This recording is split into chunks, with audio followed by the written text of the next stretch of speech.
পার্টির নির্দোষরা এরা চাঁদা তুলে, কারণ এদের কিছু নেতাকর্মীদের নিয়োগ দেওয়া হয় শুধু মানুষের কাছ থেকে চাঁদা তুলে রূপায়ণ টাওয়ারে চলে যাবে। আমি প্রথমে চ্যালেঞ্জ ছুড়ে দিয়েছি এবং বাংলাদেশের প্রত্যেকটা মানুষের কাছে চ্যালেঞ্জ ছুড়েছে, আমাদের বাংলাদেশ জাতীয়তাবাদী ছাত্র দল ভাইরা কোনোভাবে এরকম কোথাও চলে যায়নি। আমাদের ভারপ্রাপ্ত চেয়ারম্যান তারেক রহমানের নির্দেশনা, আমাদের দলের মধ্যে কেউ যদি কোনো বিশৃঙ্খলা করে সাথে সাথে তাদের কিন্তু ব্যবস্থা নেয়। আর এনসিপি দেখেন, একটা শিশু বাচ্চা নাবালক দল, এরা কিন্তু কিছু লোক তারা নিয়োগ দিয়েছে তারা তোলার জন্য, এরা কিছু সমন্বয়ক হয়েছে, তারা বিভিন্ন প্রতিষ্ঠানে যাবে, বিভিন্ন নেতাকর্মীদের বাড়িতে যাবে, বিভিন্ন নেতাকর্মীদের প্রতিষ্ঠানে তুলবে।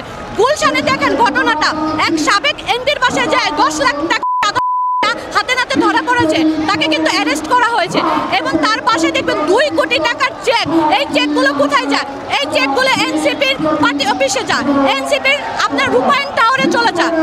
এই যে সার্জিস বলেন, এই যে আপনার আব্দুল্লাহ কে বলেন, হাসনাতকে বলেন, এই যে আপনার দেখেন উপদেষ্টা যে হয়েছে, এই যে নাবালক উপদেষ্টা যে তার বাবার কুমিল্লা মুরাদনগর কি অবস্থা দেখেছেন?